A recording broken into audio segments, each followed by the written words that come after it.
best player of the game, MYLES Powell, and Coach Brian Gordon. Congratulations for that win. That was a very impressive matchup against Northport. MYLES, let me start with you. This is the second time in a row that you are producing impressive numbers for the team. How do you plan to use this performance as motivation for the games to come?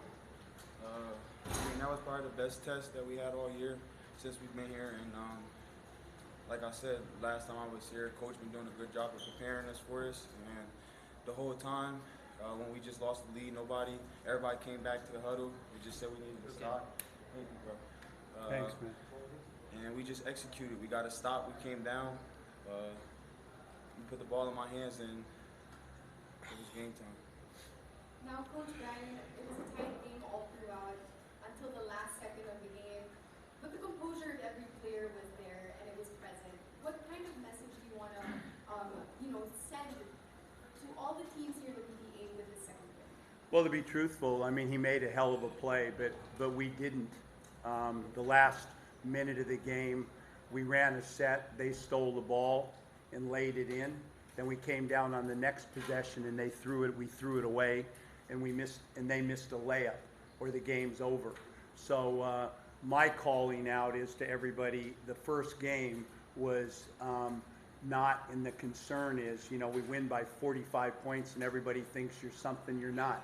And tonight, I think, shows everybody in this that this is going to be good basketball. I mean, there's a lot of emotion in it. The teams that are playing us are fired up and want this bad. The crowd's involved, even though imagine if there's 10,000 people in here. So I feel good we're bringing something to this, but we're learning how to play Filipino basketball. And I thought they did a tremendous job tonight of spreading the floor, going to a very NBA style, going to a mismatch and grinding that out and taking that to their advantage. And we really never came up with a solution to that for the game. So hats off to them. Hats off to MYLES for the shot he made, because there's only 12 games. And so it's not the NBA. Every game's important. So pleased to get out of here alive, but lessons learned for the Dragons. Lessons learned. Okay, we can open the floor now for our media friends asking questions. MYLES, what the emotions were years before the post-game response breaks? What's the emotions right now? Just thinking about everything I sacrificed, the crisis that my family going through with my brother being locked up. I mean, my whole career, for me going to Seton Hall, that was in New Jersey, then getting picked up by the Knicks, that was in New York, and then playing for the Phillies. So this is really the first time I've ever been away from home. And I mean, I'm celebrating with my brothers and my coaching staff. So, I mean, just thinking about my brother, like I said, and I wish he was able to see that one. But like I said, it's a good feeling. We're going to get back to work. What about the last play? Obviously, you didn't call a timeout. I'm not sure if you have a timeout, but No, I had a timeout, and they were yelling at me. But my philosophy is when you've got motion, when you're in, and for us, this new team, new brand, we don't have a lot for a timeout. And now if there's 6 seconds left, we got to get the ball in. They're going to go to him. I thought it was better in flow, in momentum. And again, that's what I've done in my career. If it's under 15 seconds left and you've got momentum going, let them play. And I thought we would be in a more difficult situation if we called a timeout and they got to set their defense on where we are today. Hi, Coach.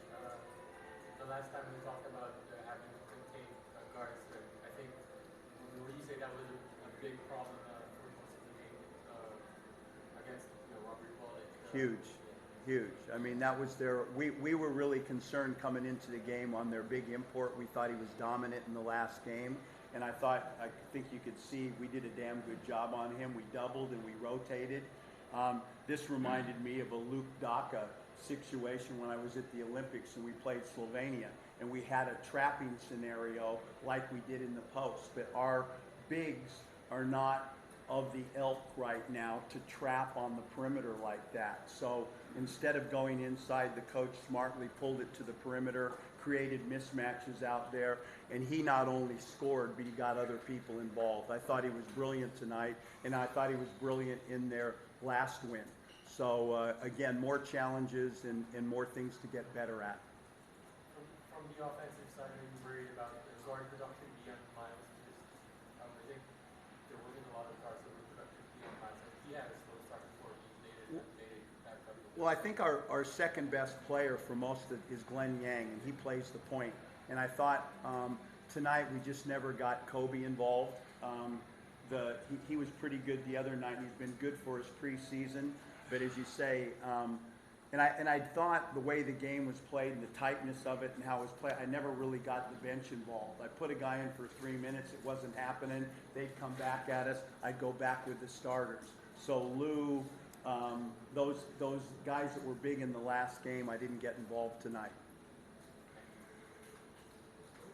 How will this win help you? Because you mentioned in your past game that you're continuing to find ways to improve yourselves. So how will Well, I just think it's real, as you're learning, when you've only got 12 games, if you're losing as you're learning, you're not going to be involved in it. It's over.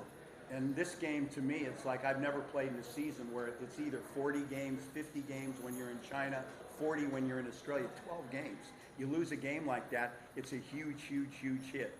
So we will make improvement, and I think a message you can only a lot of times learn by actually doing. And I kept saying, hey, the Blackwater game is over here. This is going to be, it's not going to be like that. It's going to be a new challenge. And I don't think we were ready to go today. I thought that physically they were on top of us for most of the game. Coach, you mentioned about physicality. I think there was at that time the North Court coach was you have discussion with the court on what happened there. Well, I just think there's again, it's us that have to learn. It's a different game here, and it's called different, and we're learning. And sometimes on both sides of this, there's frustration. There's a lot of emotion there to kick our ass, and there's a lot of emotion on our side of it to not back off. So I thought tonight, and there was in the preseason games, there was some emotion, and tonight, again, it's lessons that we're learning and we're trying to grow. But my hat goes off to them as competitors, and as far as the coach's game plan. Time for us to go back to the backboard and learn a little bit, but all good. A lot of Filipino fans have been impressed with your play. Obviously, the 41 point the other day, and now this game winner. So, what can you say about that tension that the Filipino fans have on you right now? First, I want to say I won't be able to do without my teammates. Like I said, you guys keep hearing me say that. My coaching staff and my teammates, they believe in me just as much as I believe in them. So that's making everything easy for me. I didn't start the game off good, but you see at the end, they still believed in me to give me the ball. So we're just going to keep doing what Coach say, and I'm going to just keep playing my style of basketball. Miles, were you surprised when that guy BOLICK came in and disrupted this press conference? Like, congratulations. Yeah, we both Under Armour athletes, so we've been talking on social media and stuff. He's a good guy. He had a great game as well, and real recognized real. So props out to him as well. There is respect. There's war, and sometimes it gets emotional, but I think both ways in all of this. There's respect. Yeah. Thank you. Thank you.